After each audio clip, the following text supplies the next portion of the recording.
Good morning. Thank you for your patience. We're just finishing our House Democratic Whip meeting. That's, for the others out there, really part of our caucus where we heard from our magnificent chairman, had a Q&A with our members, with each chair, about the specifics in the legislation as amended from what they have seen since last week. It was very inspiring and heartening to see the depth of knowledge, the value-based decisions that were made in the committees, and the ongoing commitment to getting the job done for the people. I want to say that I'm so proud of the president. I'll come back to some of that, but president returning from representing America to show that America is back, whether it comes to fighting the pandemic of COVID, whether it's saving the planet from the climate crisis, whether it's enormous success that he had with the global minimum tax, a major, major accomplishment, making progress in how we deal with keeping Iran from becoming nuclear, and also issues that related to, again, global security, economy, and governance. He also had a beautiful visit with His Holiness the Pope before going to Gaza. You know his schedule, but you don't know the pride we take in all of it. I was particularly inspired by his visit with His Holiness the Pope, fresh off of my own visit. I've heard some of you cavalierly say on TV, why don't the Congress go there? Well, I did. I did when I was in Rome for the G20 of parliamentarians, which preceded the G20 of the leaders of the countries, and it's just to see His Holiness's commitment to the people of the world, whether we're talking about a pandemic or whether talking about a planet, just so inspiring. So to see the two of them, the President of the United States, a devout Catholic, and His Holiness the Pope, a glorious leader, but also knowledgeable about saving the planet, respectful of the refugees that could spring from migrations and are springing from other conflicts. So again, proud of the president, and also for him to come home at a time.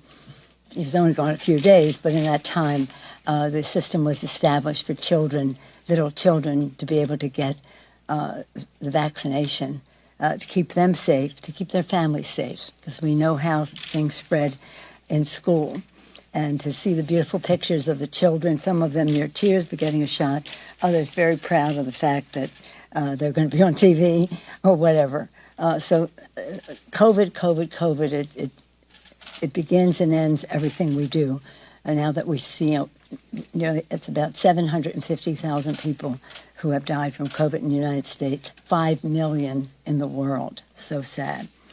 Sadly, this morning, some of our members are saying goodbye to Congressman Dale Kildee of Michigan. Dale Kildee was a very respected member of the House of Representatives for a very long time, and he had a noble spirit of public service. He, too, was in the church. I don't know if he was actually ordained, but he was studying for the priesthood, and he brought those values to the Congress with a definite separation of church and state. So our prayers are with his nephew Dan, who serves with us now, and to his wife Gail and the rest of the family. Goodbye to Dale Kildee. Hello to a new member, Congresswoman-elect Shontel Brown, elected in Ohio. I think it was like 80-20 in the election. She's a proud daughter of Cleveland, a strong advocate for working families, and courageous voice for civil rights. She's here to build back better, and I'm happy to swear her in later today. Okay, so Build Back Better, that's why you're here, right? We, as I said, just completing a meeting of the House Democrats. Again, I wish everyone could see the pride we take in the work that has been done by the members, by the chairman, by the staff. Relentless. And not only our own staffs and committee staff, but the Congressional Budget Office, the Ledge Council Office, and the rest. This morning we have a report from Joint Tax, which is very documenting how the bill and validating how the legislation is paid for. It came out about 10 o'clock. I referred it to you for your review. It's very solid, because people said, well, it's really paid for. There are people who say it isn't paid for. Yeah, there are people who say a lot of things. But this document of joint tax is objective. That's not Democratic, it's not Republican, it's objective view that it is solidly paid for. And that doesn't even take into account the money that we'll get from what we're very proud of is an agreement on prescription drugs, which generates resources, as well as enforcement, which is $400 billion in enforcement. So here we are with all of this. The prescription drug bill is something that is news from last week. It enables us to do something we've been trying to do for a very long time, have the Secretary of HHS negotiate for lower drug prices, halts pharma's outrageous price hikes above inflation, and expands ACA to make coverage more affordable for those who buy insurance on their own. So it's not just about Medicare prices, it's about the private commercial sector as well. We're very excited about what happens in the legislation, took pride in hearing various committees address how children are affected. You know, but Biden child tax credit, universal pre-K and 3- and 4-year-olds, families' child care cost. Again, this is an area where we have real consensus, House and Senate have for a long time. Nothing very new in that care section, except the fact that we would like to put on the table the family and medical leave. It's so needed and so popular in our country and makes such a difference in the lives of America's families. Very important to women, but men too, to have that opportunity. It is, again, better jobs, lower cost, reduces the debt, and makes the wealthy and those pay their fair share. It's not punitive, it's just fair. Particularly appropriate at this time is what it does for the climate crisis. Again, I'm sure you read the bill last week, and I'm sure you're well aware of some amendments to it this week.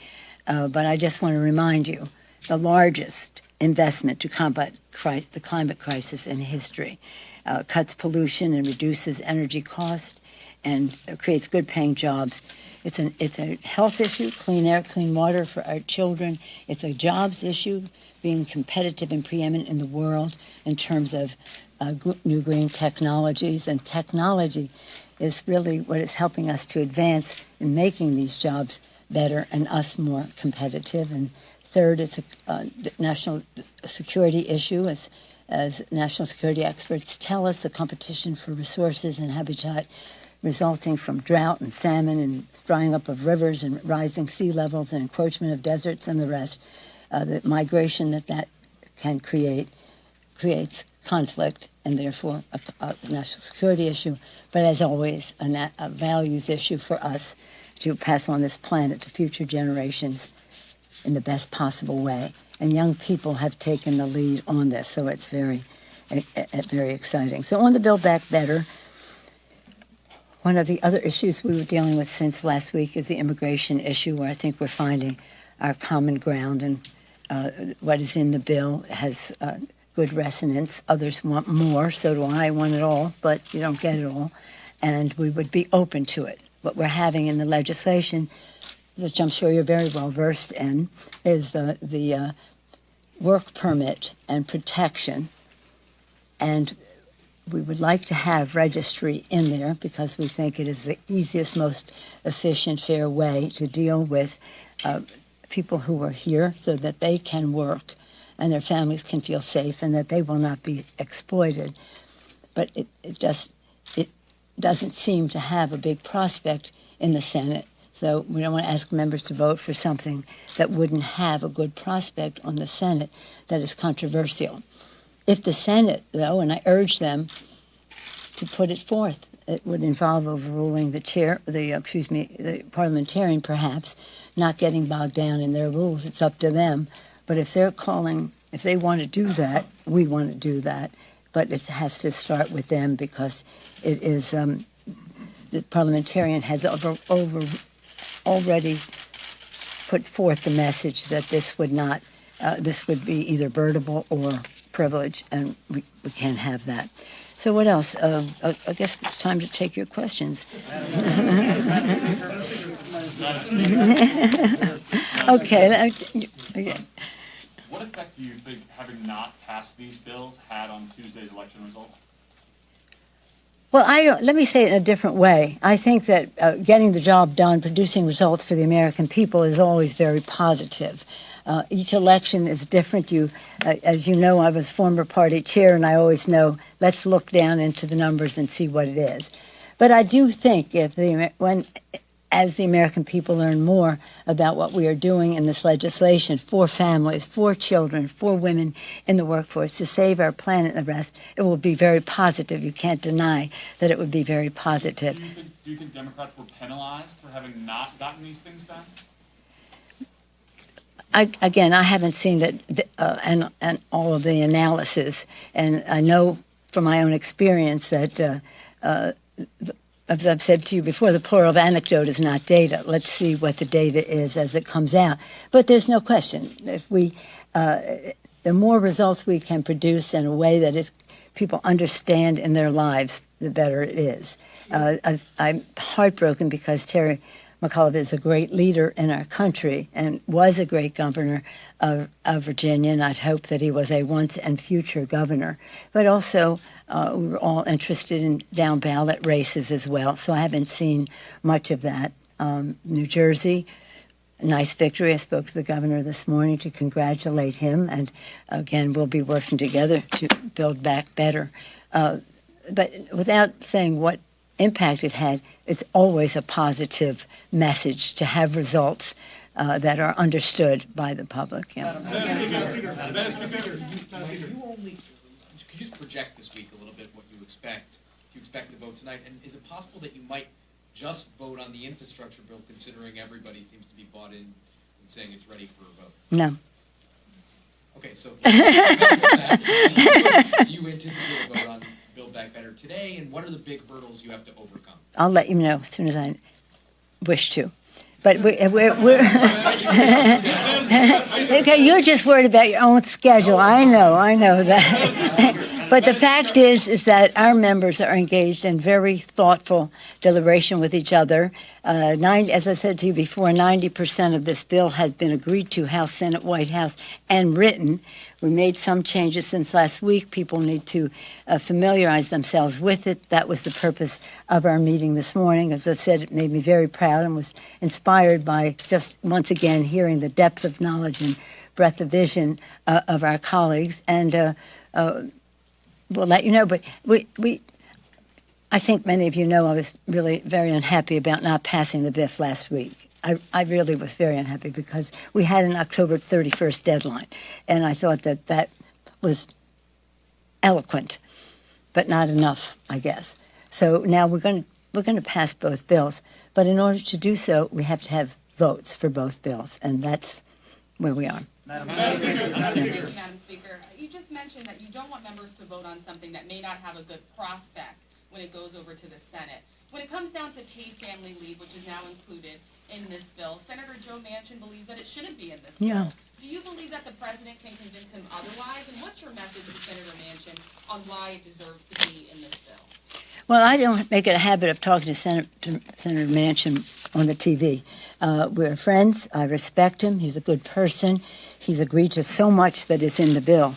Universal pre-K and child care, agreed to the Affordable Care Act, expanded to embrace those who are left out of the Medicaid, especially our seniors who depend on that for long-term care.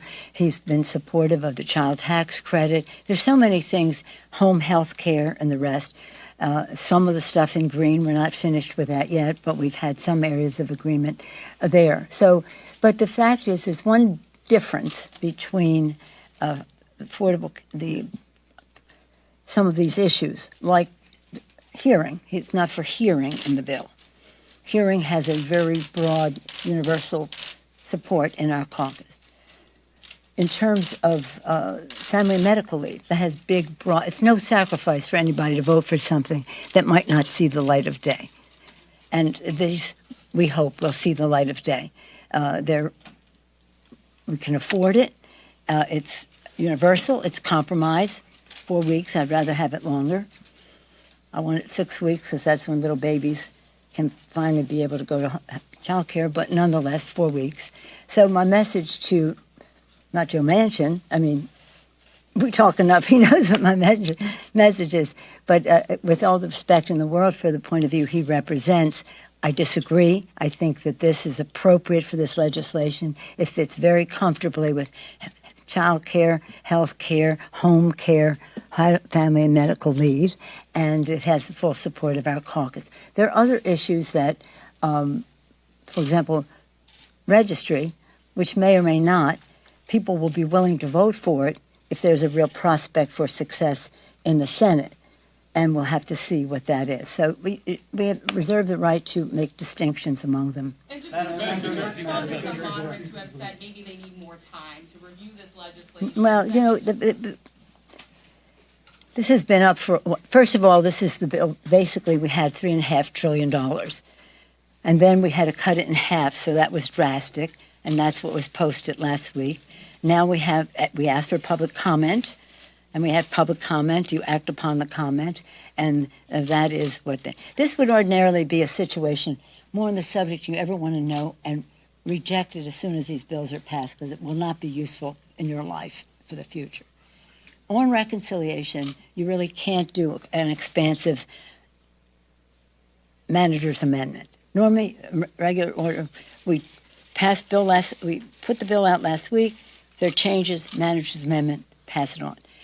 Reconciliation, you have to have it embraced in the totality of another amendment, but it's really that it contains it all so that it adds up, because that's what reconciliation is about. And so when people are saying, well, this is a whole new bill, no, it isn't. But if you imagined it as a manager's amendment, it might be easier to grasp because you're just seeing the differences, and that's what members presented today. So again, no manager's amendment with reconciliation that is substantive. Therefore, you have to cloak it or couch it in a similar, this is called amendment, last week was called an amendment as well, an amendment in the nature of a substitute. Is that going to serve you well in your life? Are you concerned that the parliamentarians passed as an immigration prosecutor inhibits her ability to, produce an impartial judgment on immigrant relief proposals? I mean, the judgment about the parliamentarian is one for the Senate. I just don't agree with the original that the policy outweighed the budgetary aspects of the bill. But she's the parliamentarian. You have to talk to the Senate about judgments about their people. Yes, sir. So, new person. Your leadership took a whip count. The deadline was about a half hour ago. I'm sorry? Your leadership took a whip count. Yeah. Members on the Build Back Better Act. The deadline for that was about a half hour ago. Are there Democrats still saying that they're not going to vote for this? Do you have the votes to pass this by the end of the week? Well, you were my priority. I came right from the caucus to this meeting, so I'm not familiar with what that is. But again, we have questions that members have, whether it's about, is it really paid for? That was one of the questions. Yesterday, we had a session where I listened to them, and they want to know, is it really paid for and how? We had this morning, Richie Neal and Brian Deese from the White House talk about how it was, and with the idea. That was early. That at 10 o'clock, the Joint Tax Committee would be that would be released. Have you seen it? You've seen it. Okay, so that was one piece. The other piece was about inflation, and we had the experts' opinions, and in fact, a very recent today from Moody's that the bill was paid. Since it is paid for, it would not increase inflation, and in fact, it would add to our economy because of child care, enabling many more women to fully participate in it. So I haven't seen. I don't know. I was going to say, did you see the whip gun? Because I'll tell you something about Mr. Clyburn. He keeps it close to the vest. Even as speaker, I say that. Mr. Clyburn, how are we doing? Yes, sir. A number of the Virginia Democrats were very critical of the decision not to put the infrastructure bill on the floor before the election, and they say that contributed to Terry McCullough's loss. Do you believe the House Democrats in any way were partially responsible for what happened on Tuesday? Wasn't that a question you asked? What I said was any sign of progress is always good for the public when they understand what it is, and I think they understand infrastructure pretty well. So it would have been better if we had. I don't know because I haven't seen the data. Perhaps you have. I think there were other issues at work in that election, and it remains not for me to make an observation unsubstantiated by data and science and fact. I'm very scientific about elections, district by district, within the district, region by region, and we'll see what that is. But it was not a good night. So let's just not go away from that. But you have to ask them. If that's what they said, that's your story. I'm not going to comment on their story. Yes, Jack. Thank you. So we have Any this- more women here? Let me see. So we have this number from the Joint Committee on Tax. Yeah. Obviously, you have these blue dog moderate Democrats who are holding out wanting a CBO score. Mm. There are differences between those, and they have indicated to me that those two things are not quite the same. Is that enough to bring them across the line, or what has to happen? Those two to get things are not quite the same. You a mean? CBO score and a JCT score? And Yeah, therefore, that's right. Is that going to be enough to get them to vote later tonight, tomorrow on that, or? Let me say that we have been all along, this is not sequential, like when we get to this point, we'll send this here. All along, we've been sending things to CBO. This is not new to them.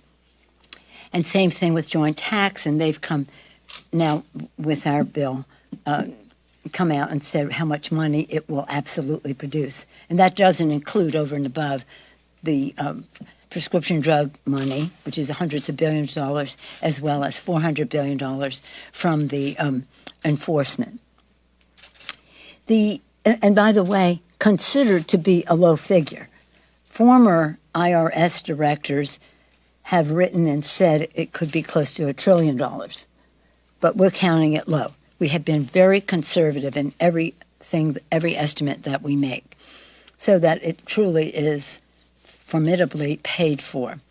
The CBO also has been.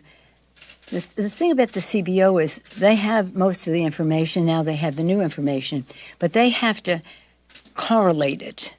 You know, they have to say, if you say, well, we had 3.5, now we have 1.7, cut it in half, or whatever the number is, cut it in half. It doesn't work. They have to relate it, what the impact is from one area to the next. Takes a little longer, more subjectivity, but this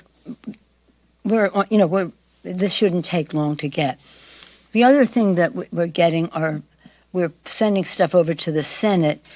Well, most of the product that we've done is, except now we may have added in the last day or so, and some of what we added is Senate to the bill, like a hearing. Bernie doesn't like hearing. Excuse me, Bernie loves hearing. Manchin doesn't want hearing in the bill and all that stuff. So some is Senate-oriented, and then we have the family medical leave. We figured if they're putting things in, then we can put something in, even if Manchin doesn't like it. So we are getting some bird and privilege. I think mostly we're getting privilege scrub, because privilege scrub is deadly to a bill. Birdable, it's important. You have to take it out, but privilege violation can take you out. So we're again getting that as we go along as well. But when we pass a bill, then they will see it in its aggregate and make some. Any concern that any of this is, quote, messaging, because that they have to take some of those things out regardless, no matter what you send over? You said you weren't going to send a messaging bill. No, we're not sending a messaging bill, but we want to be sure that what we send is not birdable or bird bath or privilege scrub. They're the two exercises we're getting engaged. bathing exercises we're engaged in. And we're getting good response. There's no bad answer. You know, it is what it is. You know, there's a certain objectivity to it. It is what it is. Because whatever it is, this is the greatest, monumental, historic piece of legislation that any of us will ever be a part of it. And I say that with great proprietary ownership of the Affordable Care Act, which was magnificent and is. But this contains that and so much, strengthening that and so much more. So if this isn't in or that isn't that, because it's reconciliation, we can save some of that for another day when it's regular order. But most of what is in there will survive, and it will be great. And so it help the American people.